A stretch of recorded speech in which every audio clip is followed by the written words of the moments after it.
Sir ಇವತ್ತು ticket ಘೋಷಣೆ ಆಯಿತು, ಕೊನೆಗೂ ಬೆಳಗಾವಿ ಸಿಕ್ತು.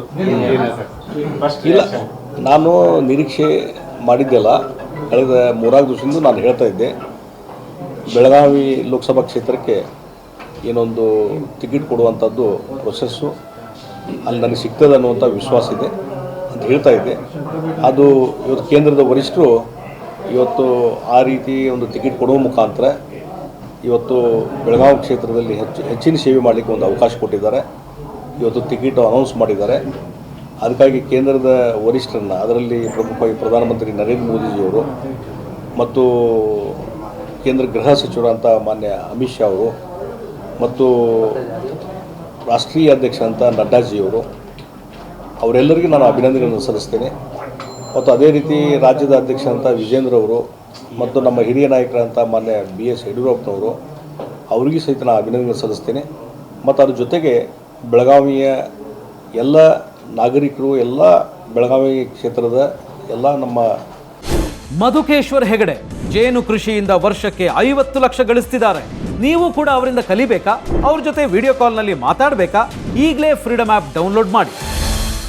ಆತ್ಮೀಯ ಬಂಧುಗಳಿಗೂ ಸಹಿತ ನಾನು ಅಭಿನಂದನೆ ಸಲ್ಲಿಸಿ, ಮತ್ತು ಇವತ್ತೇನು ನನ್ನ ಮೇಲೆ ಒಂದು ವಿಶ್ವಾಸ ಇಟ್ಟಿದ್ದಾರೆ ಮತ್ತು ಬೆಳಗಾವಿಯಲ್ಲಿರ್ತಕ್ಕಂಥ ನಮ್ಮ ಎಲ್ಲ ಜಿಲ್ಲಾಧ್ಯಕ್ಷರಿರ್ಬೋದು, ಪದಾಧಿಕಾರಿಗಳಿರ್ಬೋದು, ಮಹಾನಗರ ಅಧ್ಯಕ್ಷರಿರ್ಬೋದು ಮತ್ತು ಅಲ್ಲಿ ಶಾಸಕರು, ಮಾಜಿ ಶಾಸಕರು ಎಲ್ಲರನ್ನೂ ವಿಶ್ವಾಸ ತೆಗೆದುಕೊಂಡು ಇವತ್ತು ಬೆಳಗಾವಿಯಲ್ಲಿ ಮತ್ತೊಮ್ಮೆ ಭಾರತೀಯ ಜನತಾ ಪಾರ್ಟಿ, ಅದರಲ್ಲಿ ಸುರೇಶ್ ಅಂಗಡಿಯವರು ಏನೊಂದು ಭಾರತೀಯ ಜನತಾ ಪಾರ್ಟಿಗೆ ಒಂದು ಶಕ್ತಿ ಕೊಟ್ಟಿದ್ದಾರೆ.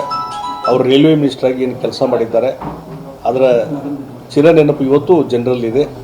ಅದಾದಮೇಲೆ ಅವರ ಶ್ರೀಮತಿ ಮಂಗಳಾ ಅಂಗಡಿಯವರು ಸಹಿತ ಕಳೆದ 2-2.5 ವರ್ಷದಿಂದ ಆ ಭಾಗದ ಲೋಕಸಭಾ ಸದಸ್ಯರಾಗಿಯೂ ಸಹಿತ ಉತ್ತಮವಾದಂಥ ಕೆಲಸವನ್ನು ಮಾಡಿದ್ದಾರೆ.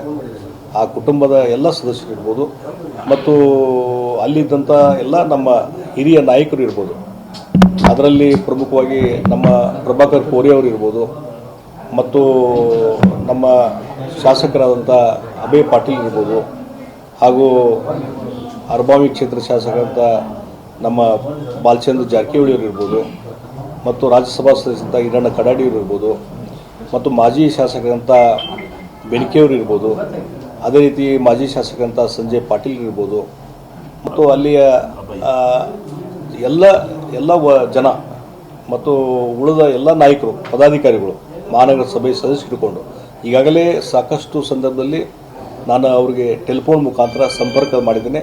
ಮತ್ತು ಇನ್ನಿತರ ನಾಯಕರು ಇರ್ಬೋದು, ಶಂಕರಗೌಡ ಪಾಟೀಲ್ ಇರ್ಬೋದು, ಆಮೇಲೆ ಜಿರ್ಲಿ ವಕೀಲರು ಇರ್ಬೋದು, ಈ ರೀತಿ ಒಂದು ದೊಡ್ಡ ಪ್ರಮಾಣದಲ್ಲಿ ಲೀಡರ್ಸ್ ಇದ್ದಾರೆ. ಮತ್ತು ಇನ್ನು ಬೇರೆ ಬೇರೆ ಕ್ಷೇತ್ರಕ್ಕೆ ಸಂಬಂಧಪಟ್ಟಂತೆ ಅಲ್ಲಿ ನಮ್ಮ ಇದರಲ್ಲಿ ಸಹಿತ ನಮ್ಮ ರಾಮದುರ್ಗದಲ್ಲಿ ಮಾಜಿ ಶಾಸಕರಂಥ ಮಹದೇವಪ್ಪ ಯಾದವಾಡವ್ರು ಇರ್ಬೋದು, ಅವ್ರ ಸಹೋದರ ಇರ್ಬೋದು, ಆಮೇಲೆ ಅಲ್ಲಿ ಇಲೆಕ್ಷನ್ ನಿಂತಂಥ ನಮ್ಮ ಭಾರತೀಯ ಜನತಾ ಪಾರ್ಟಿಯ ಅಭ್ಯರ್ಥಿಗಳು ಇರ್ಬೋದು, ಅದೇ ರೀತಿ ಇನ್ನಿತರ ಹಲವಾರು ನಾಯಕರು ಮತ್ತು ಸವದತ್ತಿಯಲ್ಲಿ ಶ್ರೀಮತಿ ರತ್ನ ಮಾಮನಿಯವರು ಇರ್ಬೋದು, ವಿರೂಪಾಕ್ಷಪ್ಪನವರು ಇರ್ಬೋದು ಮತ್ತು ಇನ್ನಿತರ ಹಲವಾರು ನಾಯಕರು ಇರ್ಬೋದು, ಮತ್ತು ನಮ್ಮ ಬೈಲೊಂಗದಲ್ಲಿ ಜಗದೀಶ್ ಮೆಟಗುಡ್ ಮಾಜಿ ಶಾಸಕರು, ಅಲ್ಲಿ ವಿಜಯ್ ಮೆಟಗುಡ್ ಇರ್ಬೋದು, ಗುರು ಮೆಟಗುಡ್ ಇರ್ಬೋದು, ಅದೇ ರೀತಿ ನಮ್ಮ ಗೋಕಾಕು ಮತ್ತು ಅರಬಾವಿ ಬಂದರೆ ಅಲ್ಲಿ ನಮ್ಮ ರಮೇಶ್ ಜಾರಕಿಹೊಳಿಯವರು ಹಿರಿಯ ನಾಯಕರಿದ್ದಾರೆ, ಬಾಲಚಂದ್ರ ಜಾರಕಿಹೊಳಿಯವರು, ಈ ರೀತಿ ಒಂದು ದೊಡ್ಡ ತಂಡ ಇದೆ. ಮತ್ತು ಇನ್ನೂ ಹಲವಾರು ನಾಯಕರುಗಳು ಅಲ್ಲಿ ಇದ್ದಾರೆ. ಅವರೆಲ್ಲರನ್ನೂ ವಿಶ್ವಾಸ ತೆಗೆದುಕೊಂಡು ಇವತ್ತು ಈಗಾಗಲೇ ಅವರಿಗೆ ಕಂಟಿನ್ಯೂಸ್ ಕಳೆದ 1 ವಾರದಿಂದ ಎಲ್ಲರ ಜೊತೆ ಸಂಪರ್ಕದಲ್ಲಿದ್ದೇವೆ. ಅವರೂ ಸಹಿತ ಇವತ್ತು ಒಂದು ಸಲ ಟಿಕೆಟ್ ಅನೌನ್ಸ್ ಆಗಲಿ, ಎಲ್ಲರೂ ಕೂಡ್ಕೊಂಡು ಒಗ್ಗಟ್ಟಿನಿಂದ ನಾವು ಮಾಡೋಣ ಅನ್ನುವಂಥ ಮಾತನ್ನು ಹೇಳಿದ್ದಾರೆ. ನಾನು ಹೇಳಿದೆ,